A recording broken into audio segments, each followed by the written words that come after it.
তাদের কারোরই দম ফেলানোর ফুরসত নেই। প্রতিদিন দুপুরের পর থেকে সন্ধ্যা গনিয়ে আসার আগ পর্যন্ত মাঠেই ব্যস্ত সময় কাটছে তাদের।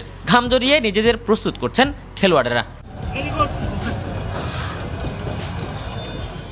আর মাত্র একদিন বাদেই 23 এপ্রিল রাঙামাটি স্টেডিয়ামে শুরু হচ্ছে চট্টগ্রাম বিভাগীয় commissioner gold cup football tournament. এতে প্রতিবারের মতো এবারও অংশ নেবে কক্সবাজার জেলা ফুটবল টিম। পুরোদমে সেই প্রস্তুতি চলছে বীরশ্রেষ্ঠ রুহুল আমিন স্টেডিয়ামে।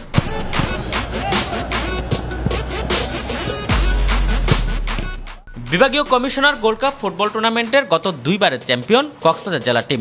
সেই হিসেবে এবারও স্বপ্ন ট্রফি ছিনিয়ে আনার, কিন্তু সেই স্বপ্নে বাগড়া দিয়ে বসেছে অভিজ্ঞ খেলোয়াড় সংকটে প্রতিযোগিতায় টিকে থাকা নিয়েই দুশ্চিন্তা ভর করেছে জেলা টিমের উপর।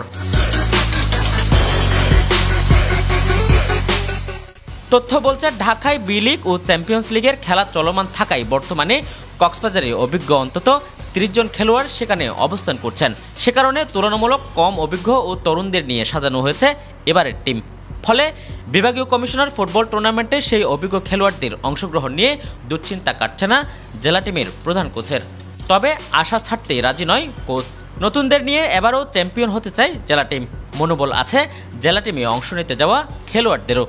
কোচ বলছেন আগে থেকে নোটিশ না পাওয়ায় তড়িঘড়ি করে টিম রেডি করতে হচ্ছে তাদের। আসলে হঠাৎ করে চিঠিটা আমরা পেয়েছি যে জেলা দল বিভাগীয় কমিশনার গোল্ড কাপে খেলতে যাবে। তো আমরা চাচ্ছিলাম বি লিগে আমাদের 17 জন প্লেয়ার আছে, চ্যাম্পিয়ন্স লিগেও 14-15 জন প্লেয়ার আছে। টোটালে আমরা এখনও ওনাদেরকে পাই নাই। এরপরে সারি যারা কক্সবাজারের প্লেয়ার আছে ওনারাও ঢাকা ফার্স্ট ডিভিশন এবং চিটংয়ের ভালো টিমসমূহ খেলে, ওদেরকে নিয়ে আমাদের আজকে থেকে মূলত প্র্যাকটিস শুরু হয়েছে। আসলে এইটা আমাদের সবাইকে ইয়াং প্লেয়ার এবার পেয়েছি, কিছু অভিজ্ঞতার ঘাটতি আছে। আশা করি যদি আমরা সিনিয়রদের থেকে 2-3 জন পাই বি লিগে যারা খেলে ন্যাশনাল টিমে আমাদের কক্সবাজার প্লেয়ার আছে, তাহলে আমাদের টিম ইনশাল্লাহ ভালো হবে। জেলা দলের টিম ম্যানেজার ও ক্রীড়া সংস্থার সংশ্লিষ্টরা অভিজ্ঞ খেলোয়াড়দের দলে যোগ দেওয়া নিয়ে আশ্বাস ছাড়ছেন না। তারা বলছেন শেষ মুহূর্তে 5 থেকে 6 জন অভিজ্ঞ খেলোয়াড় ঢাকা থেকে সরাসরি গিয়ে ম্যাচে যোগ দেওয়ার সম্ভাবনা রয়েছে।